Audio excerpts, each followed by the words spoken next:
Does your backpack get heavy at times, but not with school books, rather with the opinions of others and your own self-doubt instead? I never have that problem.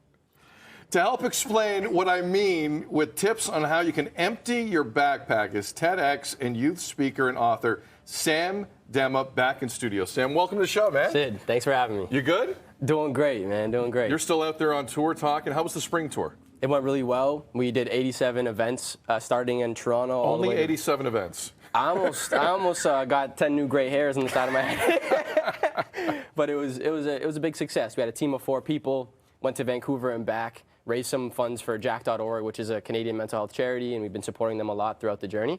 And we're just excited to continue that this fall, and we've already kicked it off. How can people, before we dive into some of the tips you have in terms of unpacking your backpack, where can people find you online? If you've never heard this young man speak, 24 years old, he knocks it out of the park every single time. You want to run through a brick wall by the time you're done listening to him. Where can people find you online? Sam_Demma or emptyyourbackpack.ca. Outstanding. It's a terrific message, and you have some points here from your book. How long's the book been out? We launched it November 18th, 2022, locally in Pickering. And it's reached the hands of a couple thousand readers since the day we pushed it out into the world.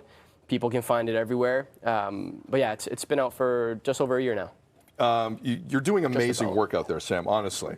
And you have some amazing tips on how you can just kind of let the negativity go and move on with your life. You have 5 tips here. Can we go one by one and explain what you mean? Let's do it. Number 1, how to deal with the opinions and advice that others give you, whether positive or negative. What would you say to that? Yeah, I think a lot of young people get opinions from everybody, whether it's parents, teachers, coaches, or their peers. Some of them are very positive and those things build them up, but some of them are very negative.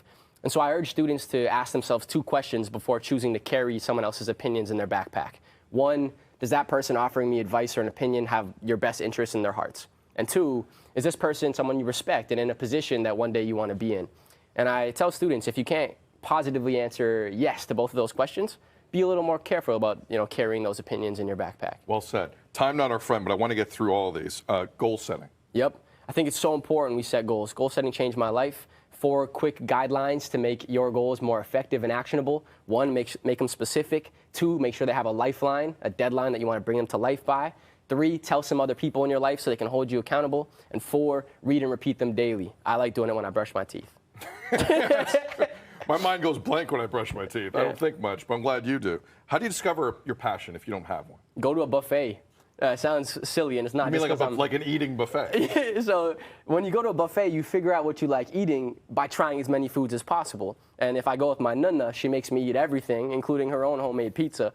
But the food you like eating, you go back and get more of. And I think students can follow a similar analogy in their life. Like, try as many things as you can, get involved, and hopefully you'll find something that you like doing and you can continue pursuing it. So if you're hungry to find your passion, so to speak. Exactly. That's how you approach that. Yeah. You have a Batman analogy. What is it? Me and my buddies watch a clip from Batman every morning when we do a little morning workout, kind of nerdy. But it's the climb scene. It's when he gets put into the cave and he has to leave. And he tries and tries, but he has this safety rope on. From The Dark Knight Rises. Correct. Right. And one of the guys tells him, he's like, hey, you got to let go of the rope. Like, the rope isn't keeping you safe, it's holding you back. And so I kind of encourage students to figure out, what are those safety nets that you think are actually keeping you safe but aren't? And how do we cut those things loose? Finally, small, consistent actions matter. It's a lesson my high school teacher taught me in grade 12 that changed my life. Sometimes we think we got to do something huge to make a change, but really it's the evolution of thousands of tiny choices. And so I urge everyone listening today, think about a small action you could take to change something in your life that you're no longer willing to tolerate. Where can people find you again online? Sam_Demma, emptybackpack.ca. Thank you so much for your time and energy. I appreciate it.